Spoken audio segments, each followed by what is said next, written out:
All right, we're checking out this little beast. This is the Joyo 5-watt Sweet Baby Amplifier. Let's see how it sounds.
Welcome back, folks. This is Shane. You were listening to the Sweet Baby Amplifier. Let's take a look. Here's the amplifier up close. Now, as you can see, it kind of looks familiar to, I can't remember, Fender. It kind of looks like something I've seen before, and you might see the other brand I'm talking about down there. So it does have a very familiar look about it. One thing I'd like to point out as well, this is just a minor thing, but I love the fact that the grill cloth is really high tension. Some of the less expensive amps out there, they can cut corners like by just putting really saggy sort of cloth on there. I know that's only a small thing, but I thought I'd mention it. It actually feels great. Now, the handle is nice and large as well, and it's nice and easy to get a good grip on, so that's pretty awesome. Also, we only have one control, volume. How great is that? Turn it up and it will get louder and more saturated. Turn it down and it will get cleaner. Now, this amp will stay clean up until about 7, depending on what type of guitar you're playing. I'll be using input 1 as none of my electric guitars are active. If you have active pickups, you might choose to use number 2, and number 2 will also drop the overall output of the amplifier a little bit too. So if you're using a regular guitar into number 2, it will stay cleaner, but the amp won't be as loud. Now, we're gonna also test it cranked and also with some pedals as well. Pretty cool. We get an on-off switch over here. One of the things I give Joyo credit for is doing something different with this particular valve configuration, and I think that's what gives this amp that really beautiful clean tone, very deluxe reverby, but with a much smaller speaker. We have a 6V6 output tube and a 12AX7 preamp tube. This is great. Most amps that are this size always seem to use EL84s, so it's great to see someone doing something a little bit different. And in the back, we have an 815 Celestion speaker, so they haven't cut corners here and used like a no-name knockoff or anything like that. It's an actual Celestion speaker. I think that's a really great touch. Now, being that this is a legitimate tube amp, this isn't a solid state amp or modeling amp. It does have a bit of weight for its size, but it's not too heavy at all. I gotta tell you, I'm a big fan of having that 6V6 in there, and you'll hear the tones coming right up. A massive thanks to Joyo and Artist Guitars for sending this out. I really appreciate it. I'll leave some links in the description below if you want to check it out. At the end of the video, I'll give you my opinions on this as well. So let's get into it. All right, let's kick it off. I'm playing the Harley Benton TE52 Heavy Relic into the Joyo amplifier with the volume up at about 7. Now, 7 on this amp is still clean, and it's about as loud and as clean as you can go before it starts to break up, and I'll show you that in a moment as well. This is with no effects on both pickups. Here we go.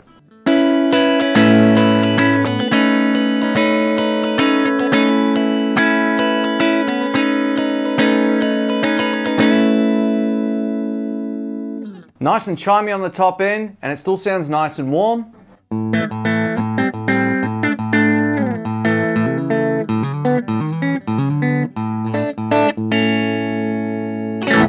All right, and now the amp up at 8. Check out the difference.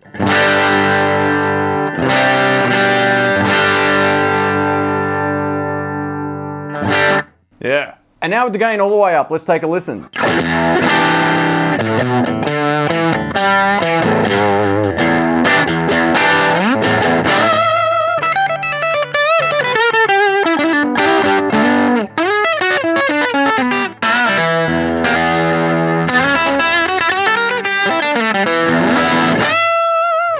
Now, one of the great things about amps like this is you can turn your volume control down and it will clean up beautifully. A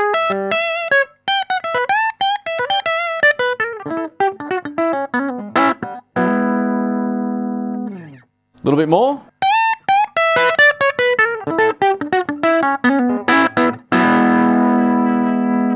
And all the way up.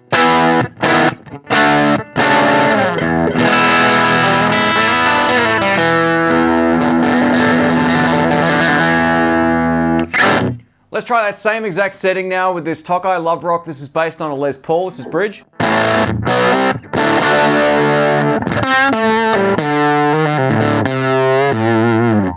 Now it's starting to sort of bottom out a little bit. I've got it maxed out with some humbuckers. So a cool way you can get a really great saturated tone with full-blown humbuckers like this is to turn the volume back to about 8. And we're going to use a bog standard overdrive. This is about as cheap as you can get, the Delta Lab T01. And I'm going to now push the amp into saturation just by having the volume control up and the drive down on the pedal. So this is how it sounds now. And now with the Delta Lab on.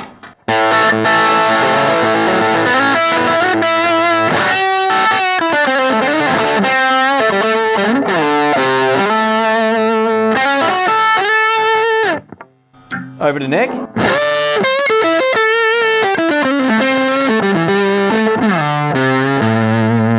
And the great thing about running a pedal into this amp, being that it doesn't have any tone controls or anything like that, you get a mid-hump with a tube screamer type pedal. You can also add a little bit more top end, which works extremely well for this guitar. We might want to take out some top end depending on what kind of guitar you play as well.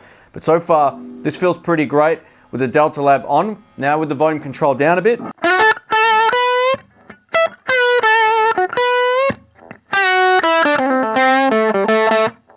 All right, now with the volume back up, have a listen to the difference.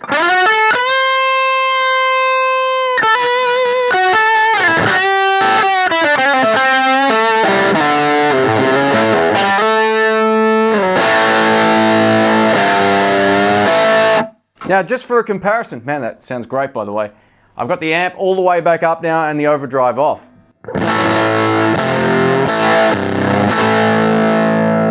So it can struggle a little bit when it's maxed out with humbuckers. That's why I suggest kind of turning it back to an 8 or 9, somewhere around there if you want that big sound. Being that the Tube Screamer kind of inherently removes a little bit of the low end, you get a much cleaner and tighter sound on the low. So let's take a listen.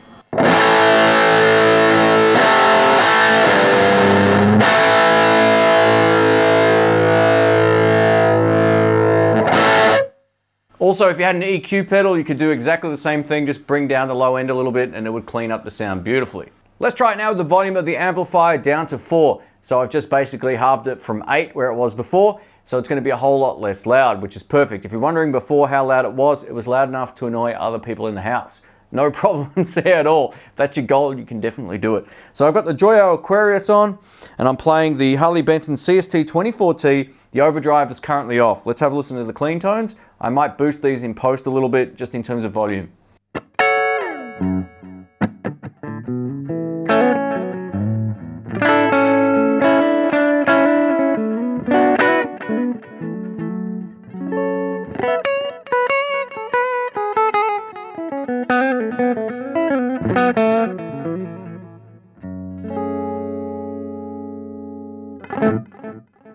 That feels great to play. I really like having a little bit of delay on the sound also. Let's now try it with the Tube Screamer as well.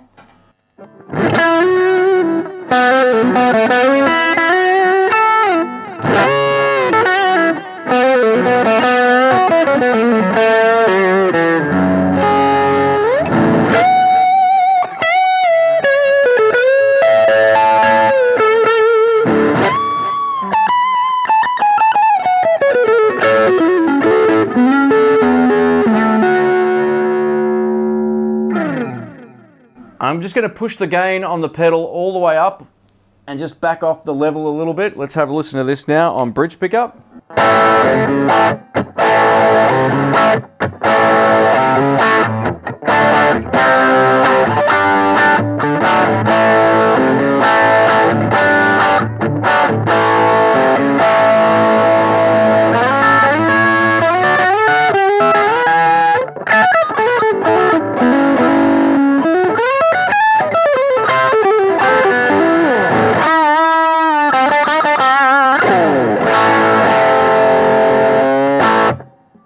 Yeah, and now lastly, just with a little bit of delay back in the signal, here we go.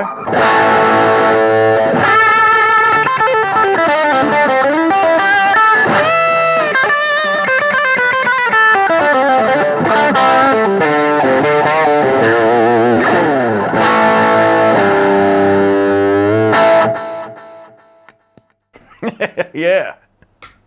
Hopefully that sounds as great on the recording as what I'm hearing in the room. This little thing rocks. Thanks for watching, folks. My name's Shane. If you have any comments or questions, please leave them below and I'll get back to you as soon as I can. So what are some of the pros and cons of this particular amplifier? It sounds great. I really liked it. I really loved it with pedals as well, going into the front end at any volume. So you can either run it with the volume down with pedals and it's going to sound great, or you can just crank it up and you don't really need pedals depending on the guitar you're playing. Now that's a little bit of a pro and con. If you want to just crank up the volume all the way and rock out with like a Les Paul, it's going to get a little bit muddy. You might want to back it off a bit or use an EQ pedal just to bring out some low end from the guitar, because it can get a little bit flubby. But overall, in terms of the sounds I was getting out of this, in terms of the tones in the intro clip, I think this thing sounded pretty sweet. And I didn't really run any effects up until the last solo in that intro clip as well. So overall, I think the tones on this are pretty wild, but let me know in the comments what you think. In terms of other limitations, the only other thing I can think of is that some people might want a tone control on the top. This doesn't have it, it just has the volume control. I kind of like its simplicity. If you own already a couple of pedals, you'll be able to get your tone out of that no problems at all. Being that this is a 5-watt amp, it actually has quite a bit of headroom thanks to the 6V6 valve that they've put in the back instead of an EL84. I think that's a really great step in the right direction for some of these small amps. So Joyo definitely got that right. It doesn't rattle or do anything weird unless you really crank it up, and then you inherently get a little bit of rattle in the cabinet once you crank any amplifier up to maximum volume. But one of the cool things they've thought about as well is it actually has 2 inputs. So if you play a guitar with active pickups, you can plug into number 2 and you won't be driving the amp quite as hard. The overall volume of the amplifier will drop if you've got a regular guitar and you just plug into it. So that might suit certain types of pickups, certain types of guitars as well. But for me, number 1 seems to work extremely well. Thanks again for watching, folks. My name's Shane. If you have any comments or questions, leave them below. If you want to find out more about this, I'll leave some links in the description below. Yeah, you're going to see this around on a few more videos coming up. Thanks for watching. Catch you soon. Thanks for watching. If you liked the video, please consider subscribing and click the bell for video notifications.